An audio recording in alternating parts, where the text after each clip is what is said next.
Welcome, everyone. Welcome to today's edition of Free Together, Free Apart, Hacking Family Success. We have a really interesting presentation for you all today that my friend and colleague Kim Ziegelman is going to give about managing self in client intensity. And I don't know about anybody else, but that topic really appeals to me in many ways as a therapist. I can already relate to just the title. So I'm Kammy Kelton. I'm a psychotherapist here in Vermont, and I'm on the faculty of the Vermont Center for Family Studies. And joining me is Kim Ziegelman, who's a licensed clinical social worker here practicing in Vermont for about 35 years. She received a certificate of advanced training from VCFS this year after completing 3 years of the professional training program. And she's also on the faculty at the Vermont Center for Family Studies. Welcome, Kim.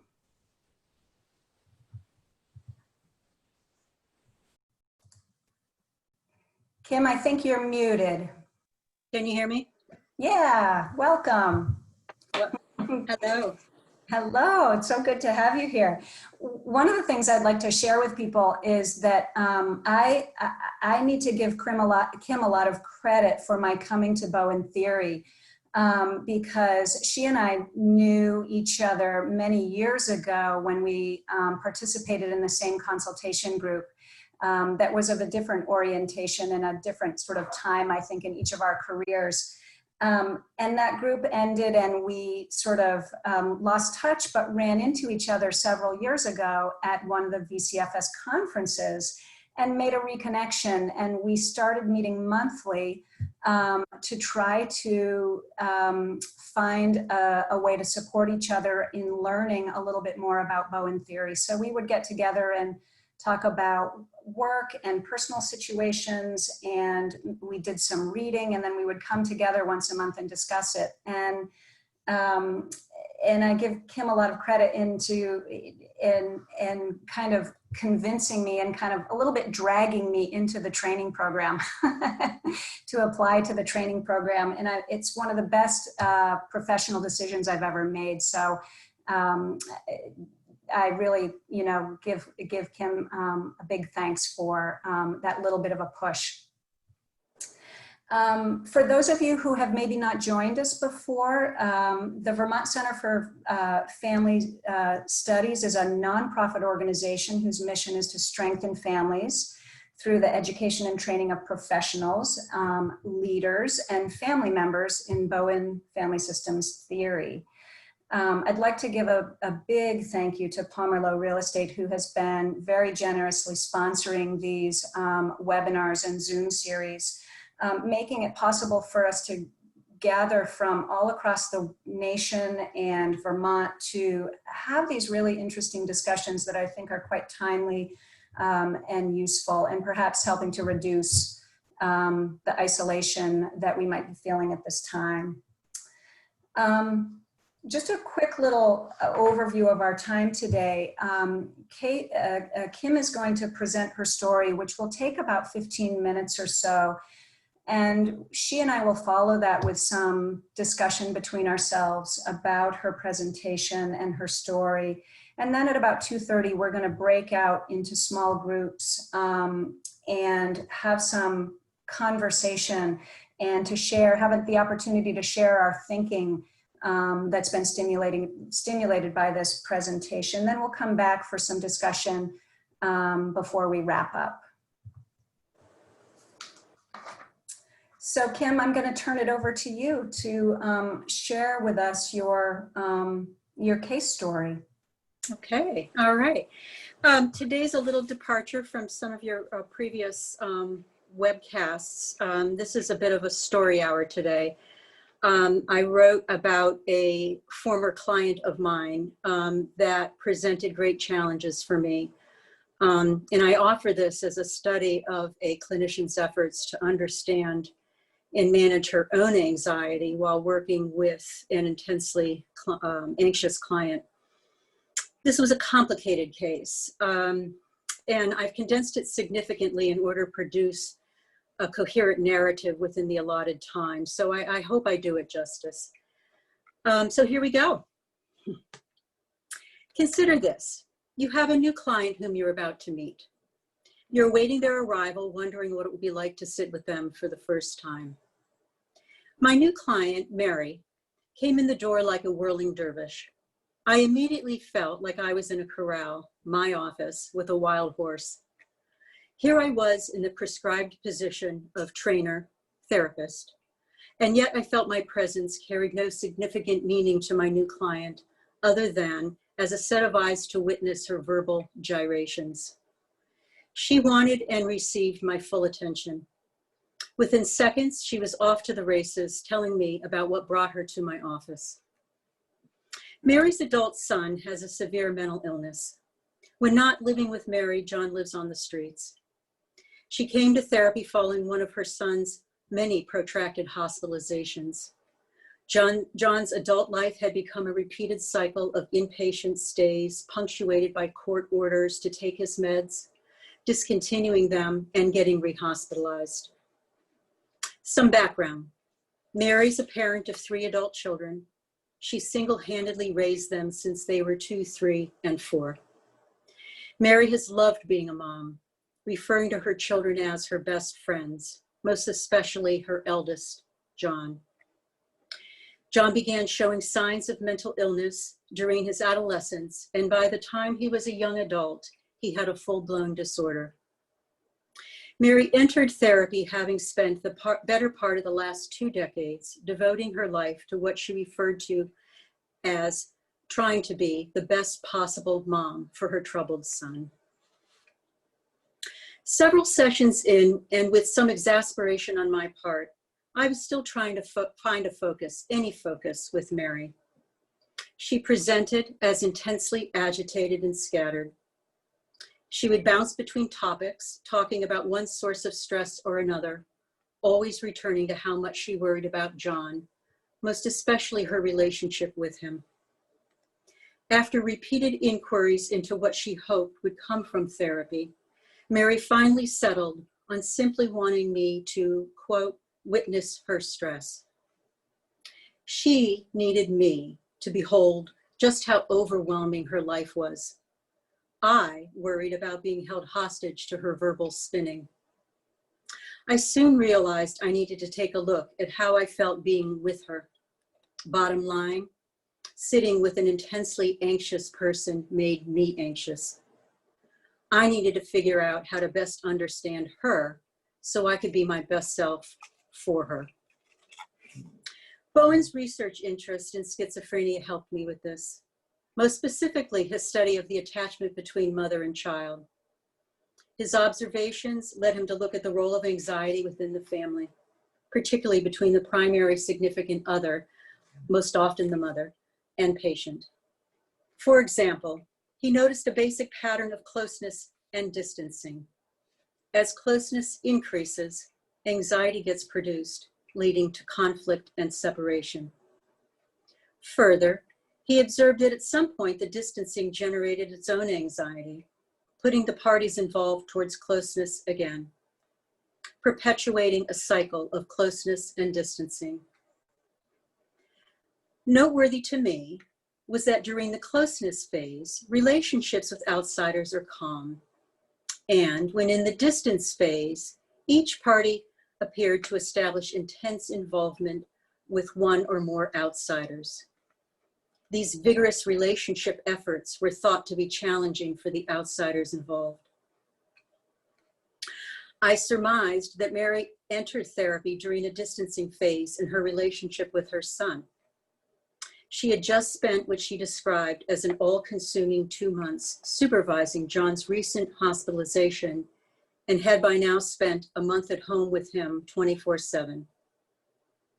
John had recently begun threatening her with his fists, and she would try to engage with him. He was spending more time in his room. Mary's distress made sense to me now. John's migration to a distance position was causing her immense anxiety. At the outset of our work together, Mary wanted to come in as many times per week as possible.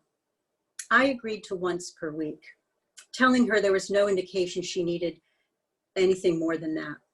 And while I believed this to be true, I also felt that I needed to select a position of supportive distance that would help me avoid getting sucked into the vortex of her panic.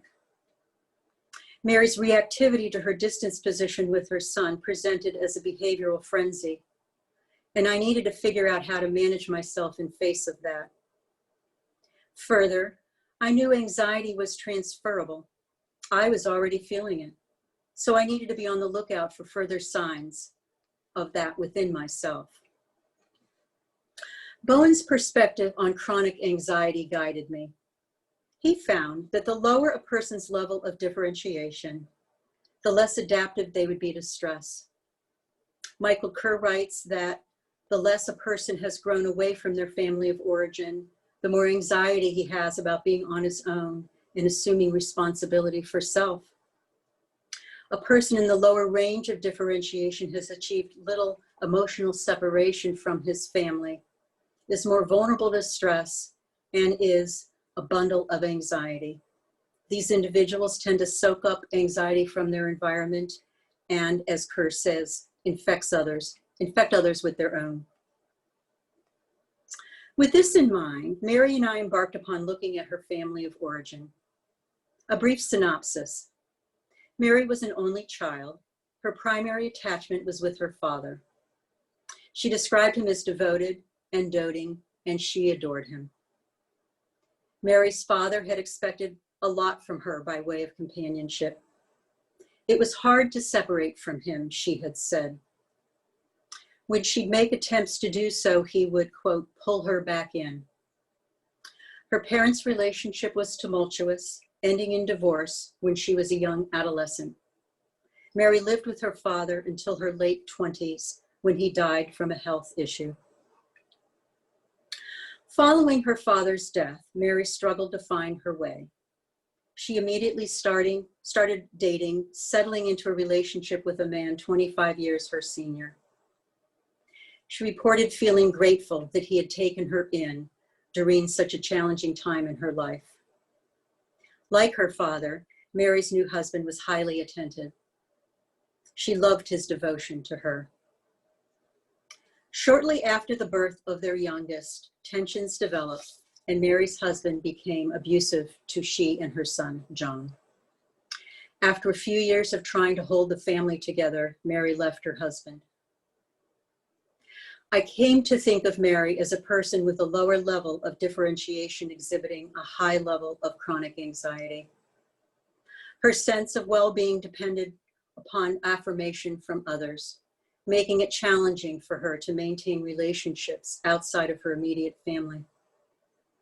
Kerr writes, It's paradoxical that people lower on the scale have a greater need for supportive relationships, yet have less ability to maintain an intact network.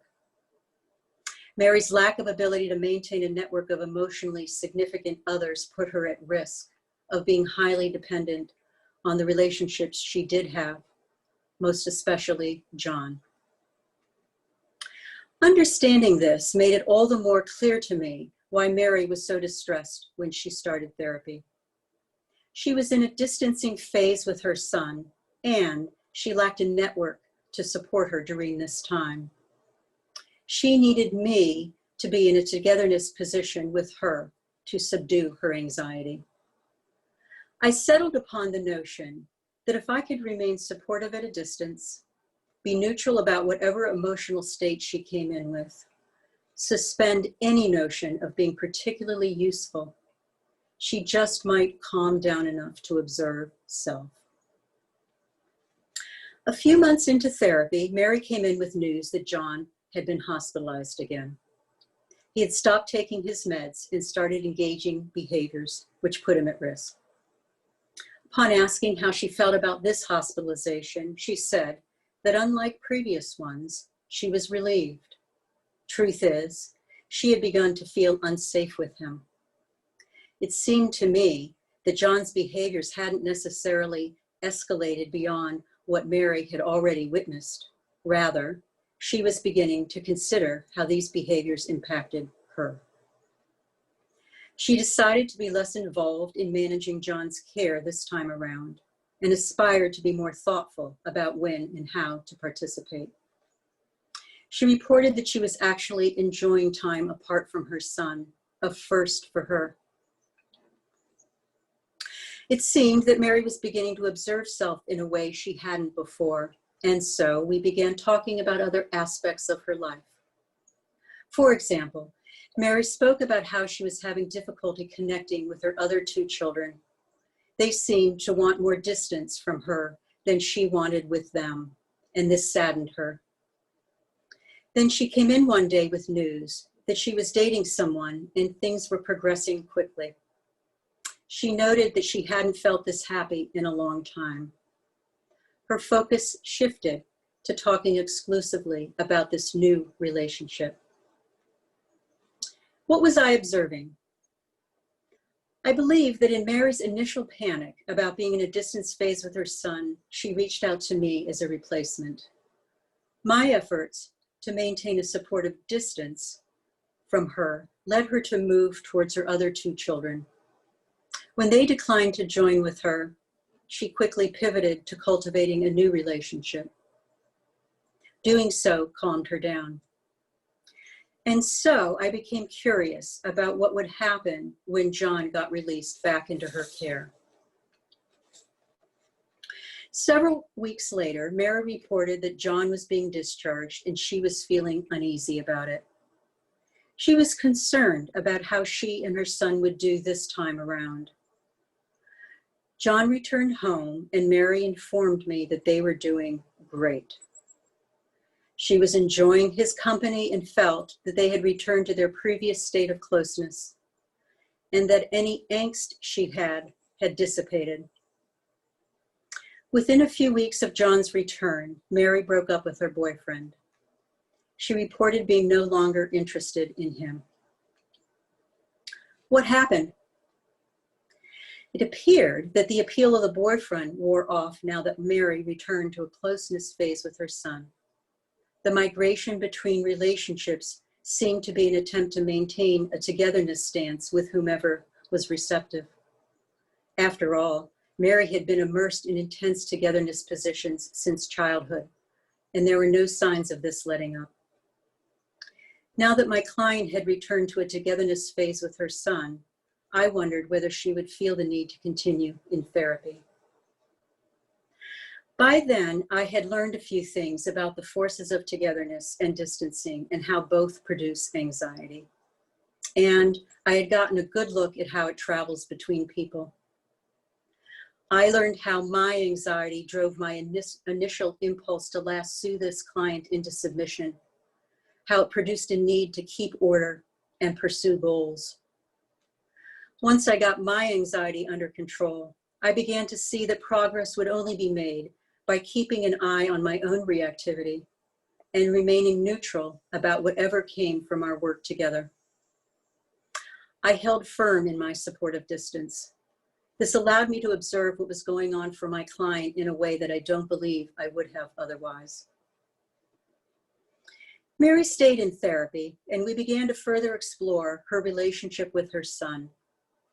Mary's attachment to her son would continue to challenge her, and my relationship with her continued to provide me with ample opportunity to work on managing my anxiety. And for that, I'm grateful.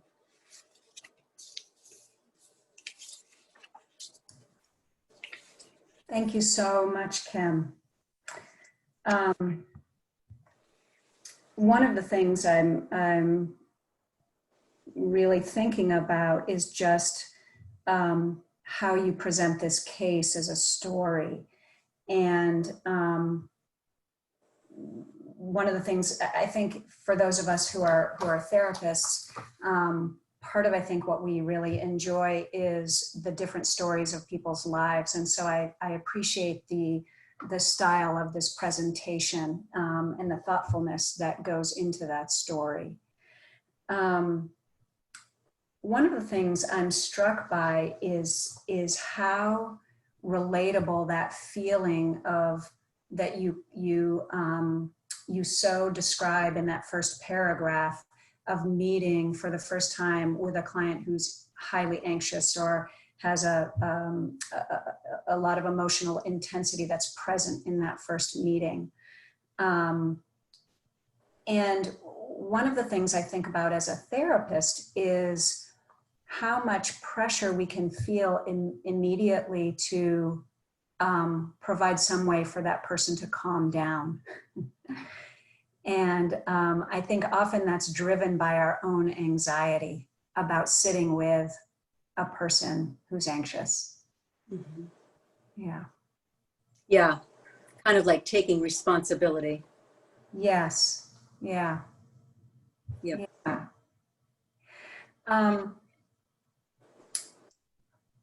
One of the things that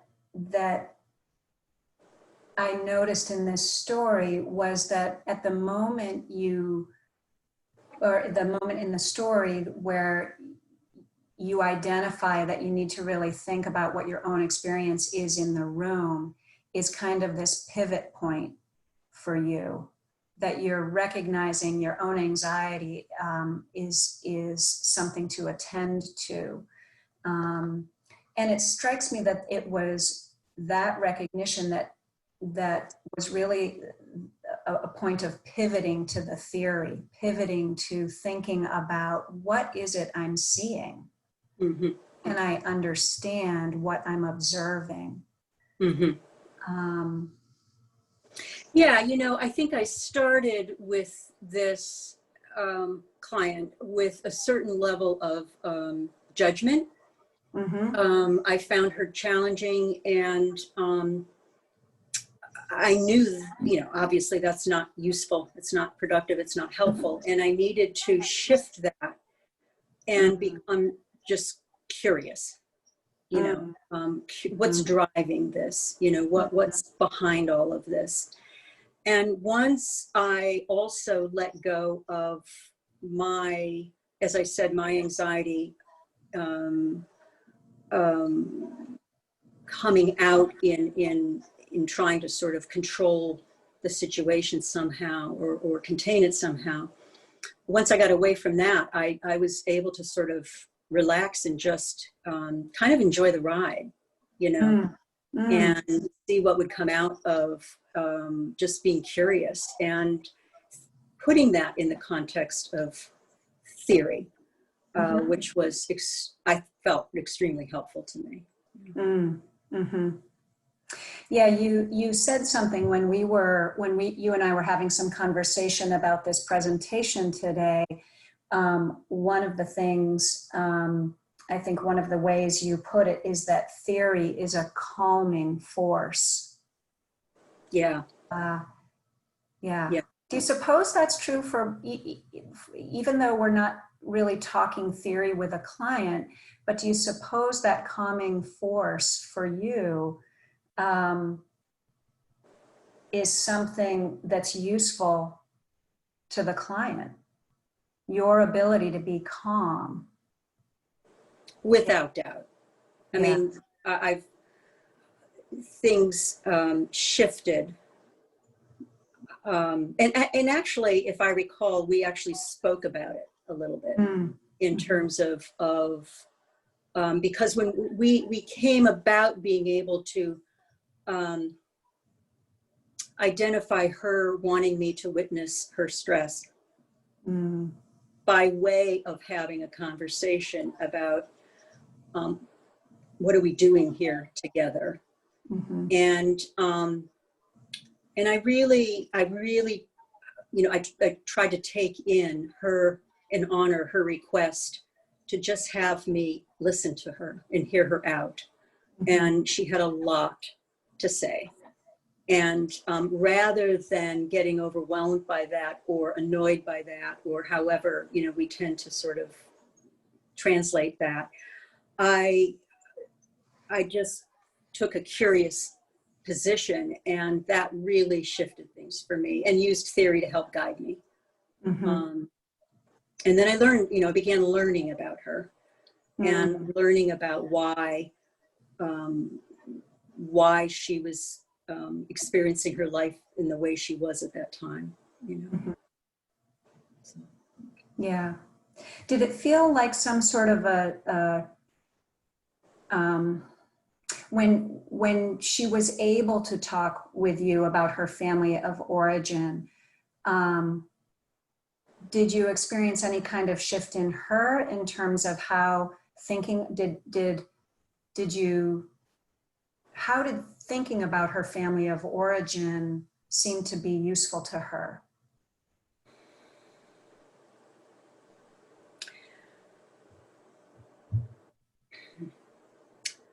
She was, and she had been in therapy before.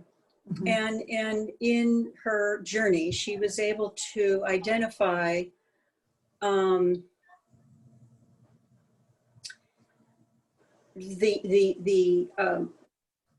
perhaps less healthy side of her connection with her dad. It was a challenge for her, I would say, to translate that for her current life, in terms of her some of the letting go piece with regard to her son, or not. How can I put that? Sort of creating more space between them. Yeah. Yeah. It just strikes me that those efforts that you made with the help of the theory, I'm wondering if those efforts were part of what helped you to stay out of the fray of the emotion in the room, the emotion within your client, and maybe within her family atmosphere, right? That helped you to create some of that neutrality. Your ability to kind of, I'm looking at pieces of this to sort of see how her request for you to, your observation that she seemed to want to be in a togetherness position with you, that a therapist can find themselves pulled into the family system in that way, and that it's a real effort to work on staying connected, but outside of that fray.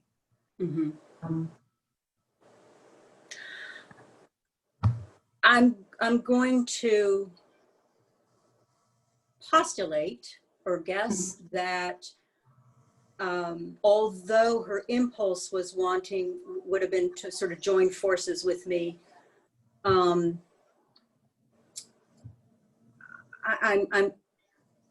thinking that not doing that was somehow calming to her. Yeah. But I don't know that for sure. Yeah.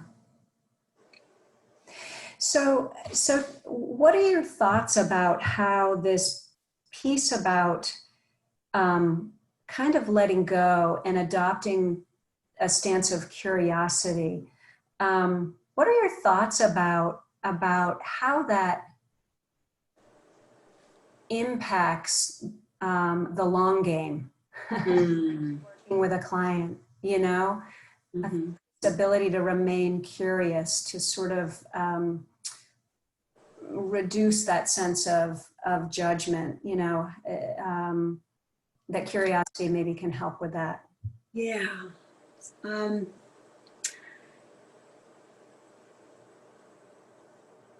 I think you have to watch out for the tendency to feel responsible. Mm. And I think that the sort of framing it in terms of curiosity, using theory to inform that curiosity or to help guide you with that curiosity, for me,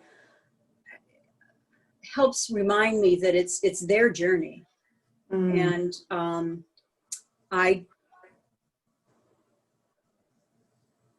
I need to watch my investment in where that ends, where the long game is, you know. Mm-hmm.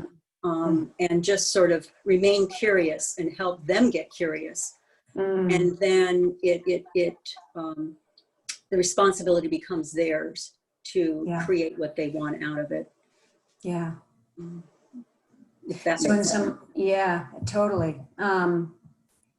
Yeah, I'm thinking that one of the things that gets at is the challenge of how to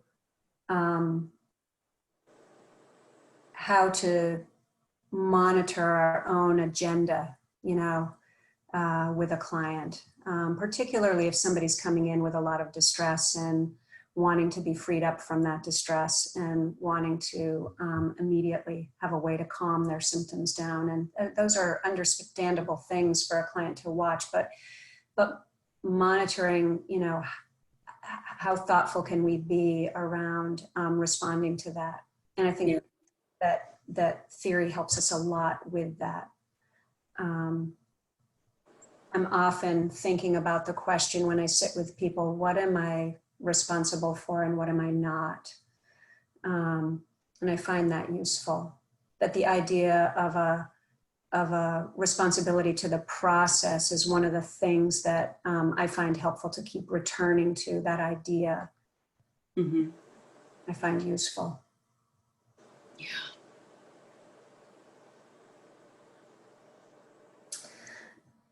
Yeah.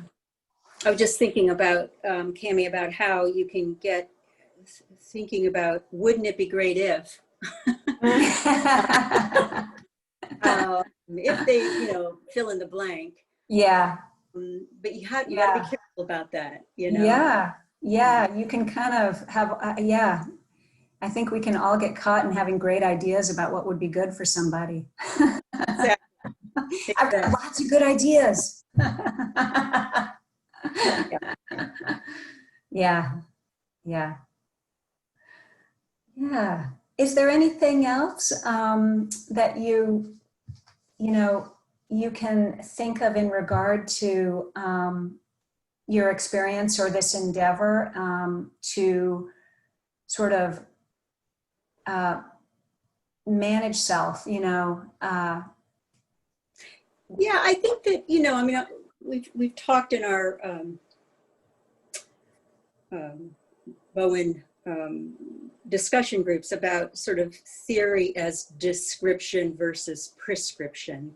Right. And I think that was really, you know, it was really instrumental, I think, in helping me think about, I'm observing what I'm seeing and hopefully maybe help guiding the conversation to help her get curious or more curious. Mm-hmm. But I don't have anything to prescribe, nor should I. And that, I think that was a guiding principle for me as well in this. Mm-hmm. Yeah. Yeah. Wonderful. And that was calming. You know, it was really calming to sort of have that in my ear. Yeah. Yeah. I certainly find that if I can attend to being calmer, I I feel like I have more of the stamina for that longer haul with somebody or with work in general, right? If I'm anxiously responsible all of the time, I get tired really quick. Mm-hmm. Yeah.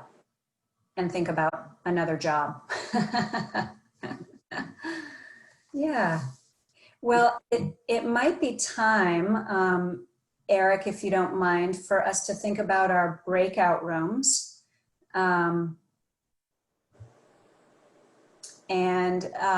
For people to just, Eric's sharing a slide to kind of guide you in the process of how you might think about the breakout room to, you know, get right to it, skip the introductions. You don't need to go there. Just really say what's on your mind, what's really been stimulating your thinking in terms of this conversation today. You know, Kim's presentation about and the point about curiosity is another piece to maybe practice and adopt during that time and skip the debate. We'll have about 10 minutes perhaps. And then we'll automatically come back here and we'll have some group question and discussion.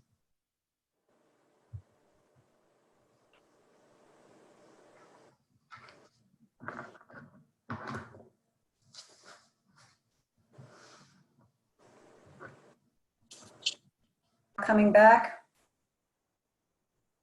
Kim, I don't see you, but I'm assuming you're here. And I'd love for people to maybe either wave their hand if they have a comment or something they'd like to talk about or a question they'd like to ask, something that maybe came from their small group discussion or something that's got them thinking. They can kind of wave their hand, or you can use the group chat function down at the bottom of your screen if you want to use that. I can't see everybody, so I can't see everybody who might be kind of trying to signal. I'm just sort of curious if there's anybody that wants to sort of share any thoughts. What got you thinking about this presentation?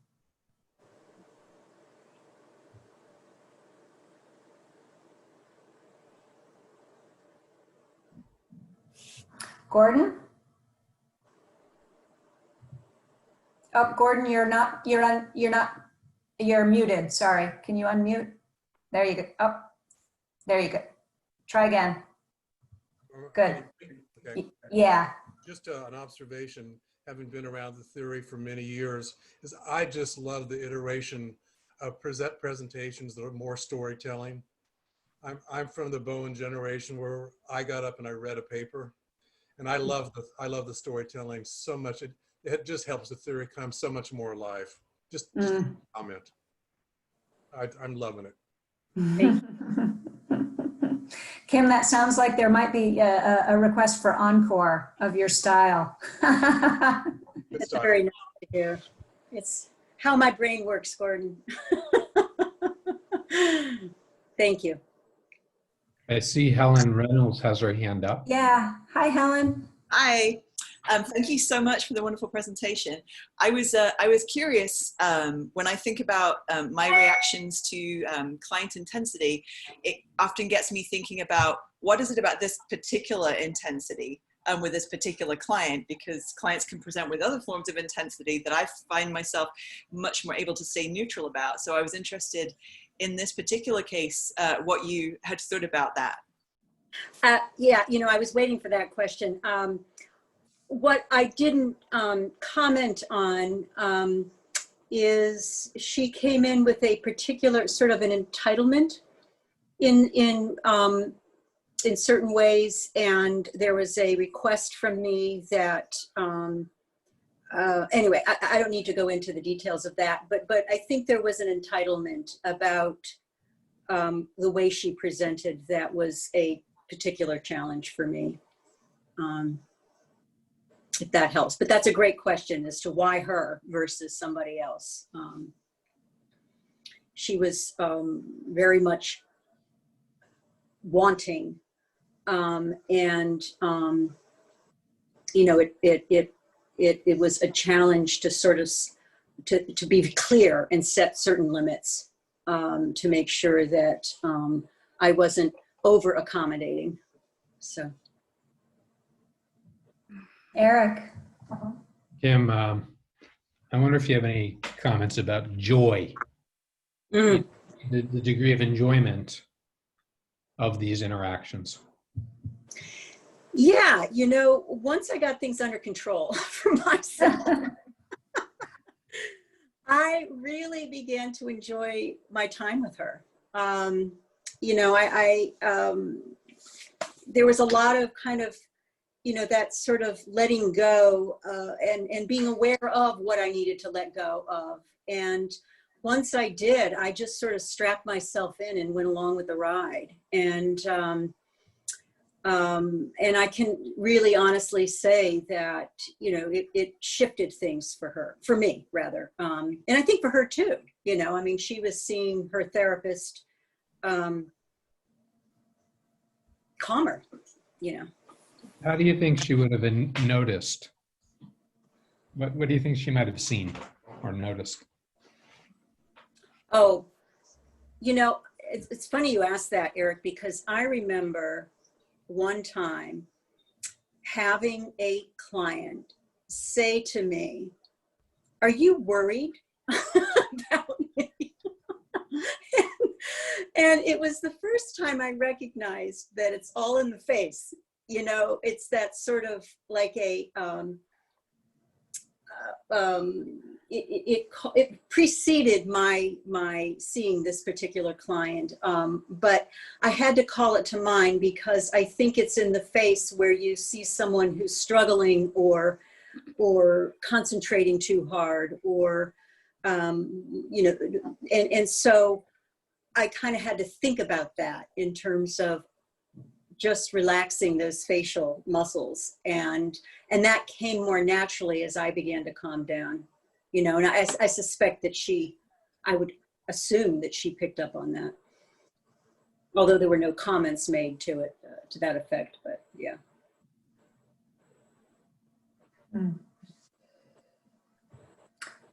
Who else had? Oh, Jim. Can you unmute, Jim? Thank you. I'd just like to say, I guess one thing I'd like to say is thank you to Kim for the presentation, but also to the center for making discussions like this available. It's really helpful stuff. But one of the things that occurred to me as I was listening to the kind of narrative unfold and kind of thinking about the family diagram that I was sketching while Kim was talking, is it interesting how mother found some ways to manage her own needs for closeness. So as her son distanced and maybe when he was in hospital, as her other kids declined, kind of taking the bait and getting closer, as Kim found a way to maintain her own stance of being helpful but not overly engaged, Mary found a new boyfriend and somebody new to kind of connect with. And so in some ways it just occurred to me that, you know, in allowing things to unfold and paying attention, it demonstrates how capable many systems are, many people are within systems of managing what they need to manage. You don't have to do things if you're there and present. Some things will begin to take care of themselves. It just struck me that it was kind of reassuring that finding a neutral stance isn't dangerous. It really is helpful, and people demonstrate their competence in connection with that. That's a great point. We have a question from the chat that I'm going to read. It's from Dave, and oh, hang on, I have to find it again. Dave's asking, do you think the son sensed the mom's involvement with the boyfriend and improved in response to less focus from the mom? Say that one more time. What was the question? I'm sorry. Do you think the son sensed mom's involvement with the boyfriend and improved in response to less focus from the mom? That's a good one. The majority of the relationship with the boyfriend was while he was in the hospital. Although he came to know the boyfriend.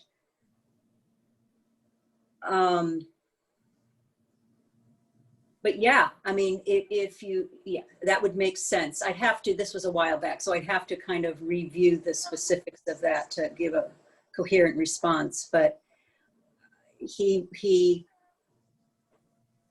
would definitely, I mean, the pattern was obvious that he would do better when she wasn't seeking him out so much.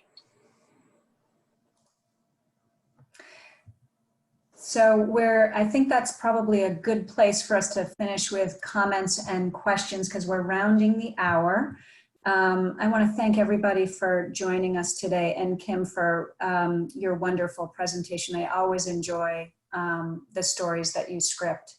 I'd like to turn it over to Eric to tell us a little bit about what's coming up with VCFS. Thank you so much, Kammy. I want to thank you both. It was very useful for me just to hear this presentation, which I think is a great example of the fundamentals done extremely clearly. And these fundamentals have lifelong value. So yeah, let's just look at what's coming up here for a second. I want to mention also that VCFS benefits from your contributions. It's easy to donate to our organization on our website.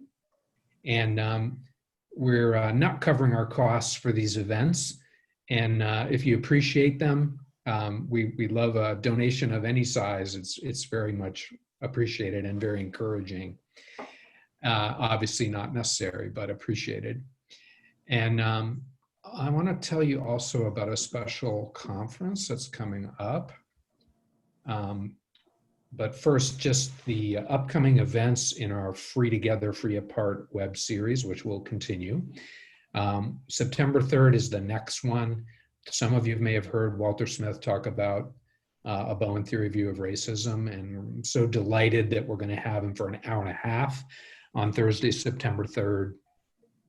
To continue that conversation. Walter was saying he's looking forward to it being a smaller group, which is something you don't always hear people say. And then on the 16th, there's going to be a preview of our larger conference that is going to be happening in October. And here's the flyer for that. So the two guest scientists, Frederick Travis and Rael Khan from University of Southern California, will be with me on the 16th. And note that's a Wednesday, not a Thursday. Dr. Khan couldn't do Thursday at 2, so we've been very steady on Thursday at 2, but that's going to be a little bit of a different rhythm. It's going to be on Wednesday. And I just wanted to say a little bit about this event, Inner Silence and Healthy Separateness, Exploring Relationships Between Differentiation, Transcendence, and Mindfulness. There's a long tradition of caution about using individual techniques like meditation and Bowen theory to try to impact the system. And that's something I've really had a great time exploring over the last bunch of years. And I changed the title of this conference kind of to address one of my central thoughts about that, which is that meditation traditions have a way of articulating states of being that I think have a lot to teach us about the state of being of differentiation of self. I think, Kim was pointing in her story to the possibility of people using theory as a kind of way to push change on someone, and how different it is to be watching from a perspective of theory or from healthy separateness versus, a different way one could use the theory. So I think when she said that, and really, I would say in her voice and in the way she wrote, you felt the state of being of healthy separateness or differentiation of self. I think that's essentially what differentiation is. It's not essentially a scientific concept. It's a concept that's trying to describe a state of being. So that gives you just a little taste for the kind of interdisciplinary conversation that I'm so excited we're going to be having for this 2-day conference. Dr. Travis and Dr. Khan are very interested in states of great peacefulness. And our career researchers, Dr. Travis, a neuroscientist, Dr. Khan is a teacher at USC of mindfulness. So they have a lot to say about states of exceptional peacefulness. And I just think that's, I don't know, I'm just really looking forward to that. And also kicking around the differences and similarities between these ways of looking at the state of being of healthy separateness. And you can see we've got some experts in Bowen theory, Amy Post from the Bowen Center, Leslie Fox from Chicago's Center for Consultation. And on the right, the far right, the gentleman, Mark Roberts, is one of these people who's got like, you know, thousands and thousands of hours of meditation that people have studied. I've been studying increasingly in the last 2 decades, these people to try to understand the unique neurophysiologies that are capable, that human beings are capable of. So that's it. Thank you guys so much, Kim and Kammy. If you have any questions about this conference, feel free to email me. I'm happy to dialogue about it, what will be involved. You can see it's going to be by Zoom 9 to 3. Keep it a moderate Zoom day, but then let people have a good rest and come back. A lot of conversation in our plan to give people a chance to explore these relationships. That's great. So thanks again, Kim and Kammy. Kammy, you want to close us out? Sure. I just thank everybody for coming, and I hope people will continue to enjoy these conferences and presentations that are available to all of us. It's really it's a treasure. And Kim, thanks so much for your work today, and it was fun collaborating with you on this. And That's great. Thank you.